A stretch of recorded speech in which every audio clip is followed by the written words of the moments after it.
So, first of all, hello everyone. Thanks for having me. I'm a little bit sick today, so you might hear me coughing during the talk. So please, I'm sorry about that. Uh, as she said, my name is Denis. I'm a developer advocate at Couchbase. Couchbase is one of the famous NoSQL databases. Uh, and today I actually would like to talk a little bit about another topic that is becoming more and more popular today, which is running database on Kubernetes. But before I start, I actually would like to give a small tip for you guys. So whenever you are reading an article online, if the article starts with a question, the answer for this question is in the majority of the time no. So, for instance, uh, oops, yeah. So those here are all real questions, real articles from 2016 saying, should I run my database on Docker, or is Docker good for your database? And those are all articles from very trustful sources or very famous blogs. And in all of them, the answer was no. No, you should not run your database in a container. Back then, the main argument was that containers were designed to be stateless. And yeah, that's a very strong argument. Yes, the databases, containers are in fact stateless. However, if we fast forward to 2020, you will see that the articles are not questions anymore. So we even have things like running database in Docker at scale, or database in containers, and using database server running as a container. So and you can notice that those articles are already from 2 years ago. Like right now, it's kind of a common sense that okay, yeah, it's okay to run your database inside a Docker container, a container in general. And it's really interesting to see this because the natural question is, okay, what have changed? Why in just like 2-3 years we completely changed our mind, and now suddenly it's okay to run your database in a container? Uh, the answer for this question is a little bit complicated. I would like to point just four things that I think that are really, really important. One is, of course, now we have production graded images. So pretty much all the vendors have tested and certified that, yeah, it's okay to run my database in a container. And back then, it was mostly like just people trying to make themselves the database running in a container. And now you already have like an official image that you can use. And it's also far easier, right, to start a database inside a container instead of installing manually or configuring manually. You just grab one container that is good to go, and then you deploy this inside a machine or a service on AWS and whatever. You can also separate storage from compute. This is very important when you are dealing with big data in general. So you can increase your disk and still have the same machine to compute the data itself. And of course, since I would say in the last 2 years now, we have Kubernetes and StatefullSets, which really gave us a lot of traction for us to run stateful containers inside Kubernetes, which is basically the main topic of this talk.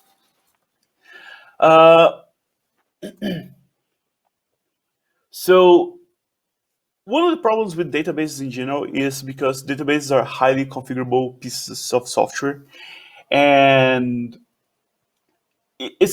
with containers you kind of have to create a new image every time you change the configuration of the database, And the problem is you basically end up with several possible, like a huge number of different images for every possible scenario, which is kind of not ideal, of course. There are some other tools that we can use to help with that. So, for instance, we can use some configuration management tools to start from a blank image and then configure the database as you want. But the problem is, hey, we are in 2020. If configuration management is such a crucial part of this should be part of the solution itself, right? And with that, I actually would like to show you a little bit my first demo. So in Kubernetes, there is something called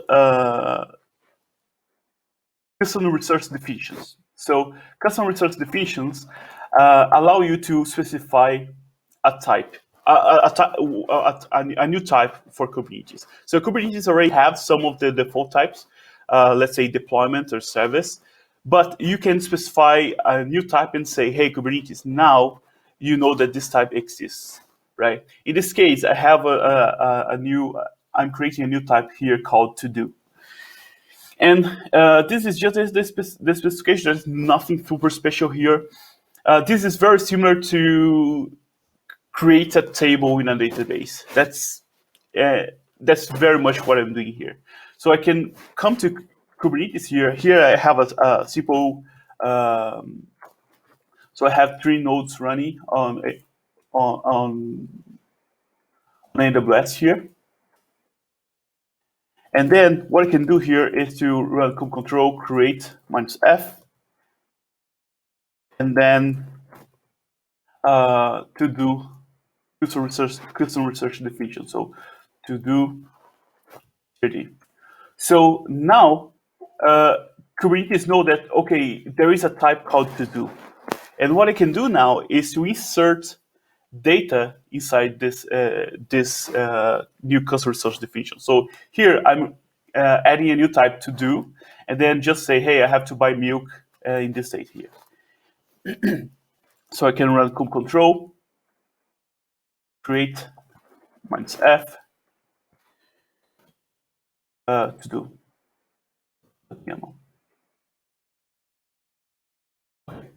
So now what I can do here is to run kube control, get to-dos, for instance. And then Kubernetes will show, hey, there is a new type here that you insert a role called buy milk, right? This is a very simple example, just show you how you can store data inside Kubernetes, or you can store configurations inside Kubernetes. But right now, Kubernetes is doing nothing with my configuration here. What really makes this powerful is, one, I can first I can define the whole configuration of my database here. So here I'm basically I create a Couchbase a type Couchbase cluster, and then I'm defining the whole configuration of the database in this file. And what makes this powerful is something called the operator framework. So the operator framework essentially allows you to deploy an application that will listen to changes in this file. So let's say whenever you add a new file, you just say, hey, I just added a new Couchbase cluster here. And this application will listen to this event that there is a new configuration file, a new definition of a Couchbase cluster. And then it will automatically start and download the images and start this cluster for me. So I can literally, let me just show you here a piece of code. So I can literally deploy an application inside Kubernetes, which is use this operator framework, and then I can listen to these events here. So I can say, hey, whenever a pod dies, or whenever a new pod is created, so you listen to this event to the specific type, and then you can take some actions inside Kubernetes to take some whatever action is needed, right?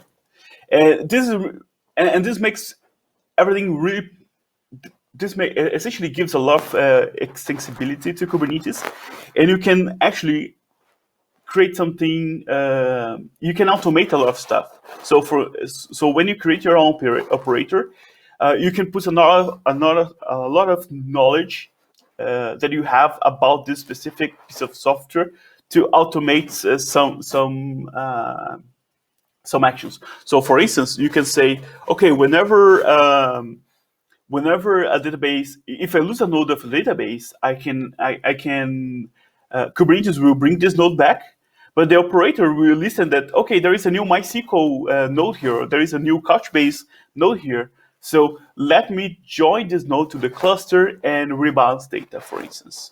Or, okay, I see that there is something wrong with this machine, let's kill this machine, right? So you can automate you can listen to events and automate some of the actions that you would normally have to do manually. And what makes this really powerful for databases in general is that you can, in theory, you can create a database as a service solution inside your Kubernetes cluster. So you can, instead of using like a cloud-specific database as a service solution, you can deploy your own inside your Kubernetes cluster. And this is very powerful because you have a database as a service which is cloud agnostic. Let's see a real example of how. Oops. Let me show you a real example here. So here, let's go back here. Okay. So I have here a secret. So what I'm going to do now is deploy a Couchbase cluster inside Kubernetes. And what I have to do is simply, I have the secret here, which is the username and password that I'm going to use to access the database. So I can run control, create -f, secret. And now I can deploy my Couchbase cluster. So let me run this command first, and then I explain what's going on. So control, create -f, Couchbase cluster. Okay, so we can run control, get pods, watch. Okay, so what I have defined here is, first I have already two pods running here. One is the operator itself, which is the piece of software that knows how to manage Couchbase. So this one is usually there is some open source operators. There are operators that are provided by the vendor itself. So in summary, you don't need to worry that much. You just download the YAML file and install the operator in a cluster. Here's the admission controller. So the admission controller is a piece of components inside Kubernetes that validates if the configuration that you are inserting is valid. It's just a simple check to make sure that, okay, you're not doing something crazy here that will not screw up with your database, let's say. And here we have the nodes running, right? So what's happening here is, if you come back to Couchbase cluster, so very similar to what you saw in the print screen before. So essentially I'm saying, hey, I want to create a Couchbase cluster. And then I'm defining a lot of parameters here regarding the database. I'm saying, hey, I want one bucket called Couchbase sample. So this bucket here is something similar to a schema. I'm saying that, okay, I want 3 copies of this data here, and I want 3 nodes running. So a cluster of 3 nodes running those 4 services. And hopefully, if you rerun here kubectl get pods, you see that, okay, my database is already running. So let's also, I have a simple Spring Boot app here. So I just want to insert some data inside Couchbase as we play with this.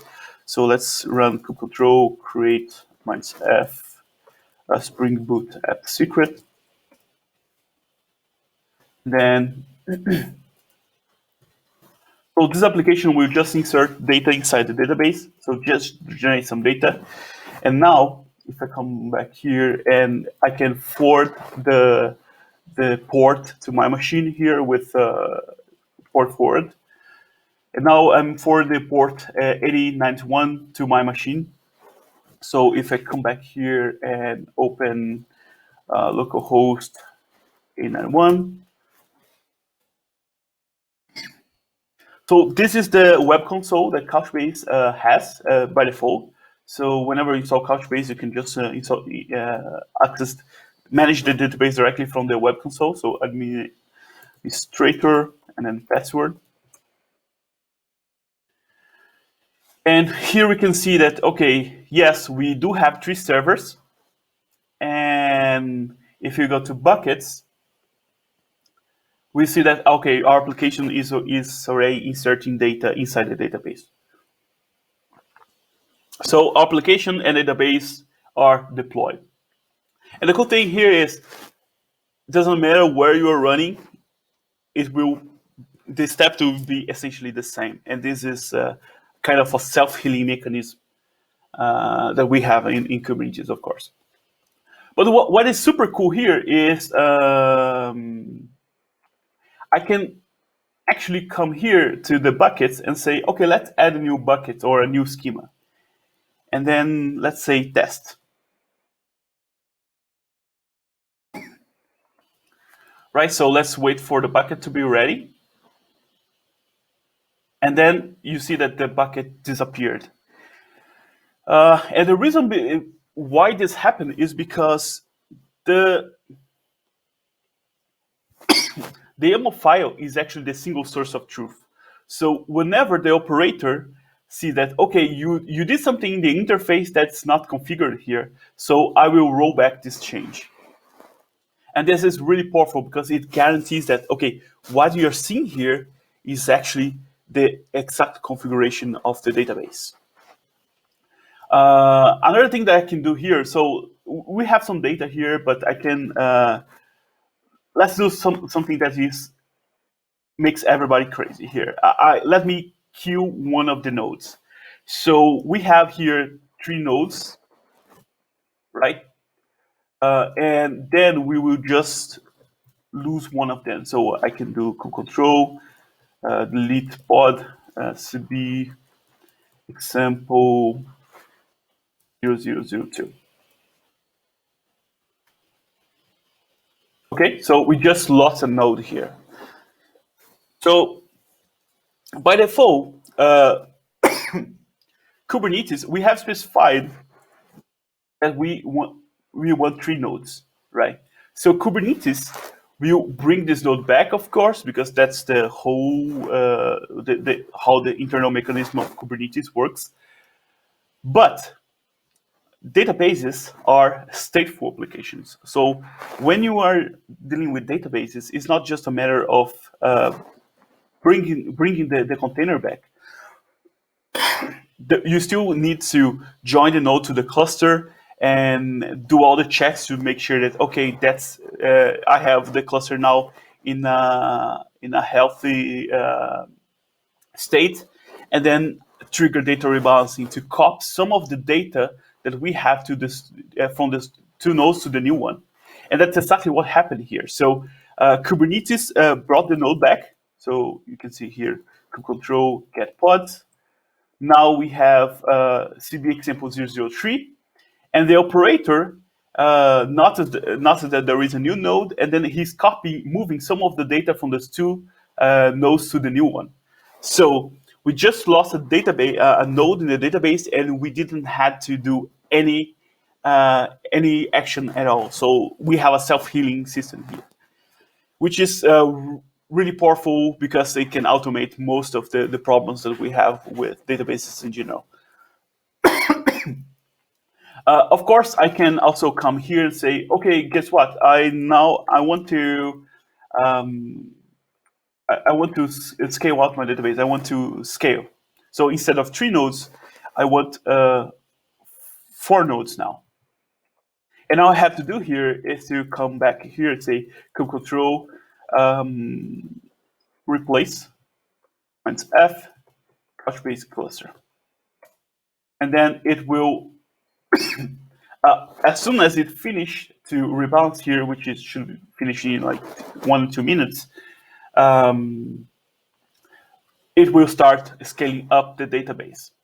Of course, this recovery process, so we just finished here the rebalance process for the previous one, and now it will start scaling up the database and adding the 4th node. Of course, the database will always take a while to recover because, again, this is a stateful application, and then you have to move data around. But worth to highlight that this here is the worst case scenario because I'm running the database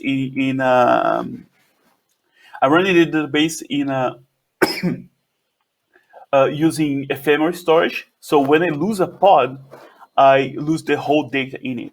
If I'm using a remote persistent storage or a local persistent storage, it's just a matter of bringing the pod back and then attaching the pod to the disk again. But here, because I lost the whole pod, which would be similar to maybe in Kubernetes losing the whole worker node, it is essentially the worst case scenario where I literally lost the data that I had in the disk or in the machine. And this is not a problem for the database itself because, well, databases are very good at maintaining, at not losing your data. So we have defined here that, yes, I want 3 replicas of this data. So which means that all I have a copy of the data. I have one node, which is responsible for the data, and then 3 copies of it. So it's a very secure deployment. And here, as you can see, we are just scaling up the database, scaling out in this case. There are a bunch of the other things that we can also do with this. Sorry. For instance, let's say my application, this is more like Couchbase specific, but let's say my application reads more than writes, right? So instead of having, let's say, 4 nodes, I could have like 2 nodes here, 2 data nodes actually, and then here I can find, let's say, 10 nodes running index and query and search. And the good thing here is I can adjust the hardware according to the service that I'm running. So data needs a good disk, of course, because it is responsible to storing the data in the disk. While index needs more memory and query needs more CPU, for instance. So I can even adjust the hardware according to the service. Of course, I can still do something like, okay, maybe I need just 5 index and then maybe like just 2 index and query and search. So you can do this kind of configuration here. And of course, all I have to do to apply this configuration is to come here and say, hey, is to run kubectl replace my Zaf couchbase cluster in this case. I just apply the configuration, and then the operator knows how to properly upgrade the database.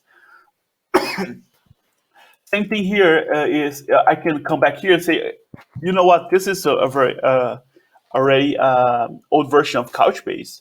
Let me run Couchbase 6.5 now.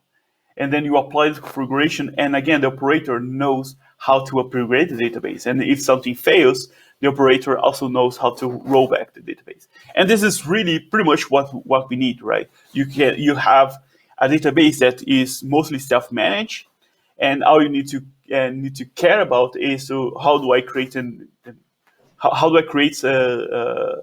best possible indexes, and what are the configurations that I have to change to make the database faster. And that's all you need to know. Okay, so there are a bunch of other possibilities here. So for instance, you can uh, you can add automated backups. So at the moment that I created deploy the database, it will automatically start doing backups in an S3, and store the backups in S3, for instance. I can configure cross-data center replication. So if I want to replicate this, if I have this cluster here in Europe, and then I want to replicate this to US, for instance, I can also configure this inside the using the operator. I can also export the metrics to Prometheus, so to manage the database there. And yeah, it's pretty much is like the possibilities are in general endless. Worth to highlight that this is very different than using the standard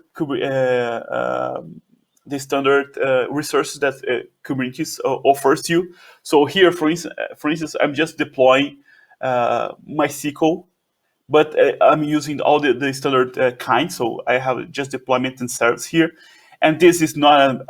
Although I'm running MySQL inside Kubernetes, this is not a managed service. I mean, it's just a container like any other else. So defining a type and an operator adds a lot of power to manage the database itself.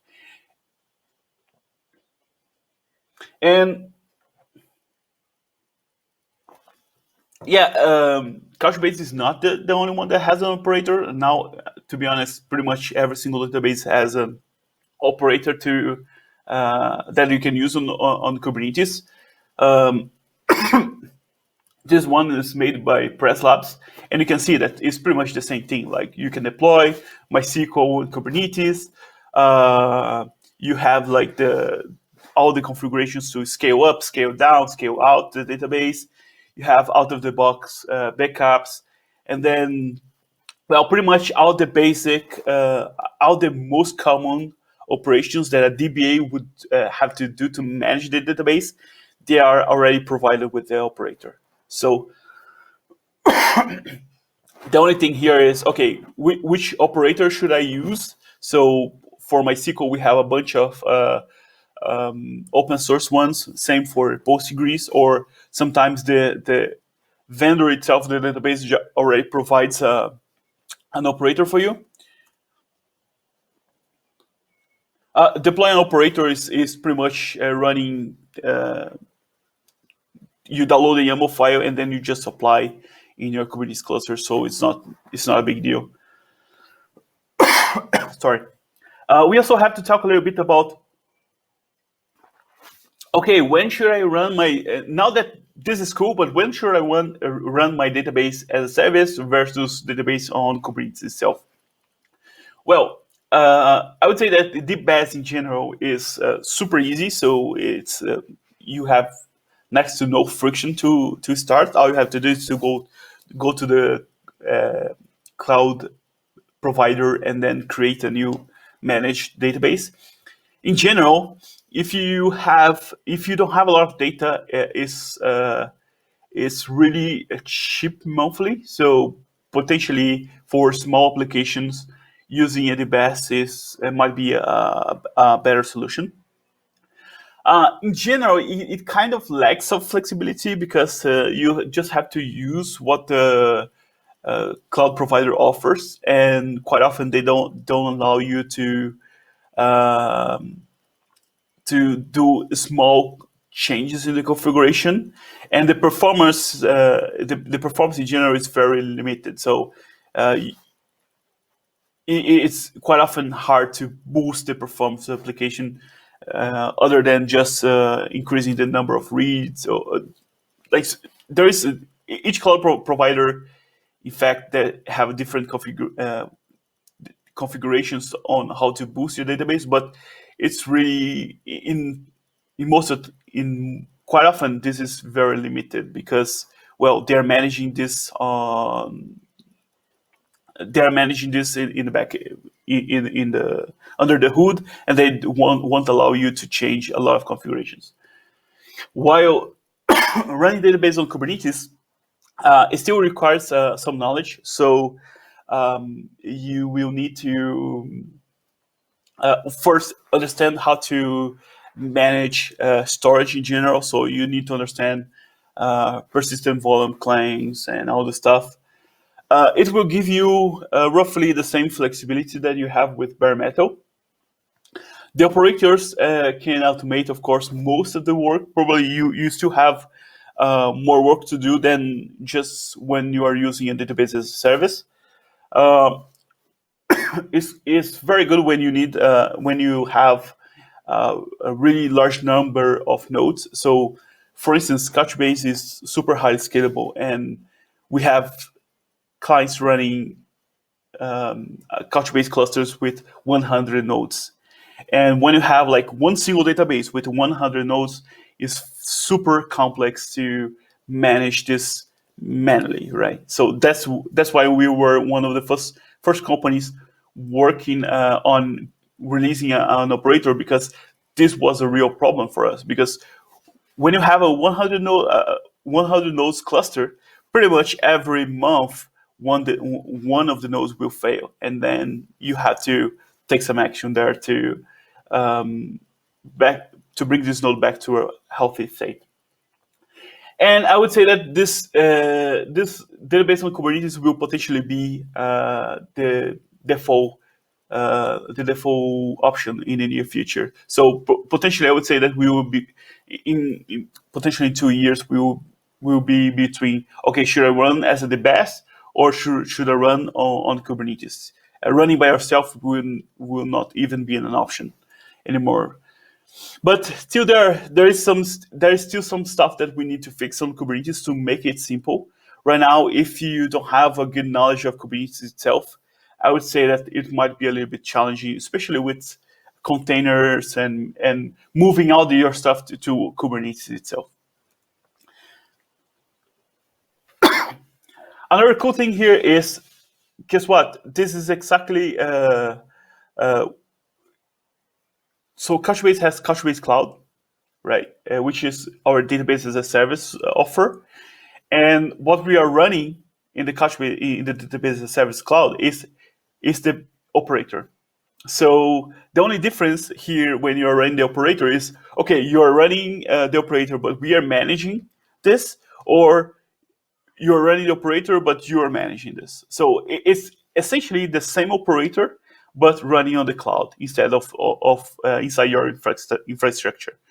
And that's how simple and how powerful operators really are. Because, hey, guess what? We can make a whole offer of the database as a service by just running the same software that you are running inside your cluster. Of course, we also need to talk a little bit about storage. So I was using ephemeral storage. So ephemeral storage is simply when you lose the pod, you lose all the data in it, which is not, of course, ideal for a database. Now we have, then we also have remote persistent storage, which is very similar to in AWS attaching EBS disk. So the disk might not be in the same node that you are running, which for database, again, is not ideal, because the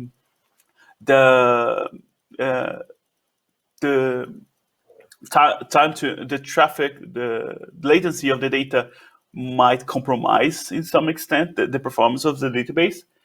And since Kubernetes 1.14, we also have local persistent storage, which is I would say, the ultimate solution for running databases, because now with local persistent storage, we guarantee that, okay, the pod and the disk that you're accessing are physically in the same machine. And then you have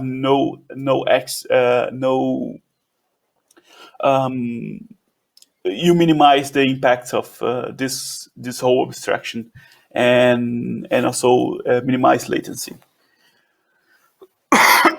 So yeah, just to show you guys here, it's almost a year now since Kubernetes released local persistent storage. So it's GA already. Worth to highlight that local persistent storage is not a general purpose persistent storage. It is really designed for applications that need that are bounded to disk. So in general, you only will need you should only use local persistent storage when your application is write into the disk a lot. Mostly because, yes, because it is a physical disk and you're not replicating the data there. So if you lose the data, there is no backup, and the databases, for instance, already have this this thing about replicating the data internally, so it's not a big deal. It also requires some node disk preparation, which is a little bit confusing sometimes. So it's not like very as straightforward as remote persistent storage, for instance. And because it's a physical disk that you are accessing, is naturally it has lower availability because, again, if the disk fails, you lose all the data. But again, it's okay to use the local persistent storage for databases because they already have replication internally. Local persistent storage completely replaced host paths. So host paths is how we is a workaround we had in the past on how to deal with how to use local persistent storage. And there's a bunch of problem. We had bunch of problem with host paths, essentially because you could access any path in the disk, and then you could had no accountability at all. And essentially, you should not use host paths anymore. So pretty much everything has been replaced to local persistent storage. And local persistent storage essentially use the same volume claim framework. So it is very similar to what people already have been doing with remote persistent storage. Lastly, I think that also worth to highlight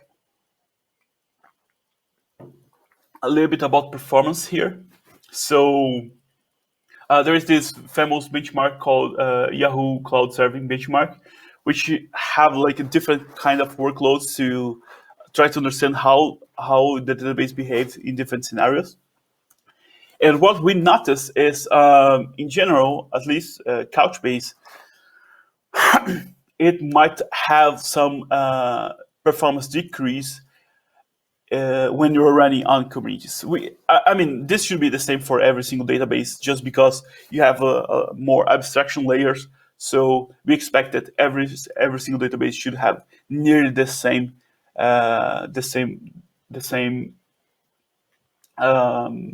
performance downgrades.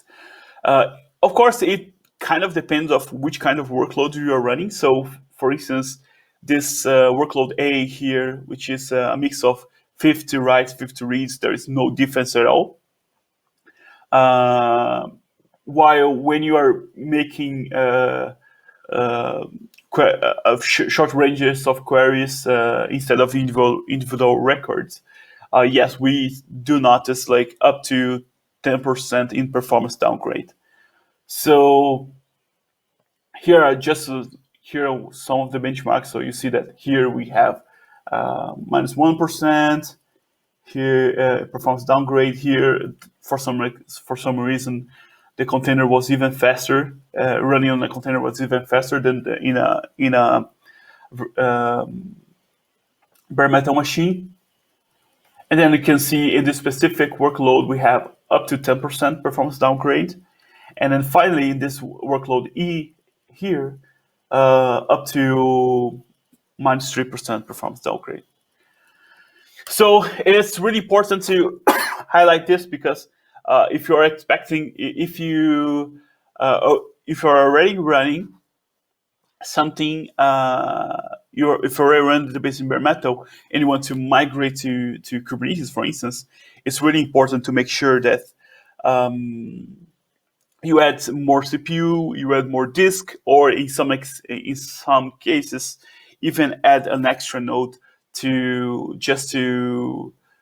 make sure that okay, you have the same performance that you had in the past running on bare metal.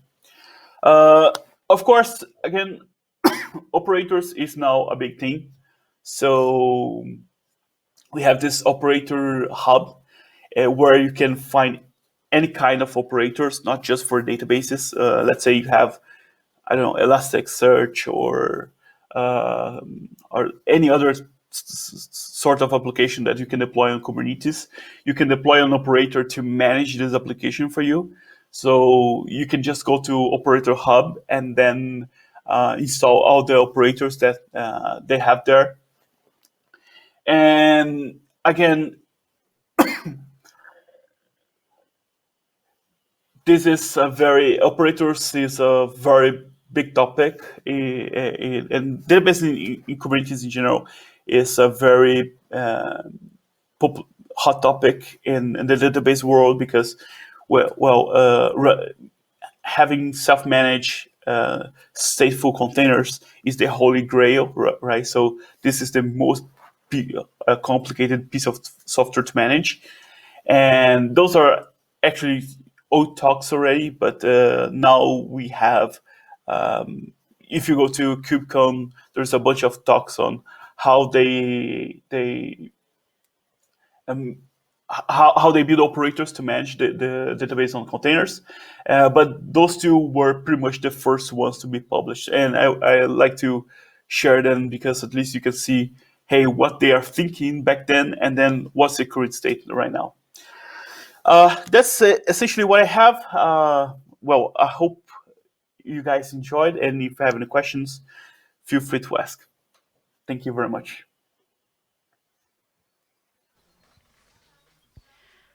Thank you. Thank you, Denis, for the interesting talk. We have several questions in the chat.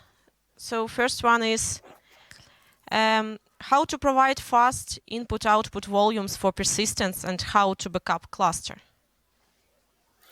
So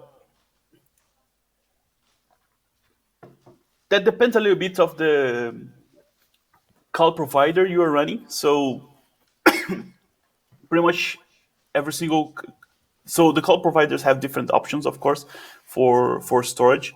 You can configure the storage yourself, and that really depends of the database you are running, to be honest. So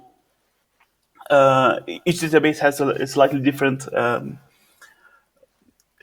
requirements. So you might need to understand, okay, which kind of database we're running and what they are recommending. So we have our list of, okay, those are the stores that we tested and we know that it's okay. So it's really bounded to a database specific solution. Regarding what was the other question? Sorry. Yeah, the question was how to provide fast input-output volumes for persistence and how to backup a cluster. Okay. And then backup a cluster is actually a very simple task because Kubernetes have like those cron jobs, and you can essentially or create a container yourself and just deploy this cron job that will run every, let's say, at the end of the day, and it will connect to and your image. Sorry, will when you deploy this cron job, your image will connect to the cluster and then back up the whole thing and publish on AWS, for instance, store on the AWS. Or sometimes the operator itself already provides you a syntax to say, hey, in the configuration file, let's say here, so go back here. So in some cases, the operator itself will say, hey, there is an option here called backup. And then you say, you specify when, and then you specify the dates, and then where I should store the backup itself. So it really depends of the operator that we're running. And if they don't have this option, it's actually something quite simple to do yourself, because it's just running a container that connects to your cluster and store the data somewhere else. Okay, thank you. Guys, unfortunately, we are running out of time, so I suggest you to continue with your questions in Q&A Zoom room with Denis. So Denis can share more code and answer your questions in details. So thank you once again.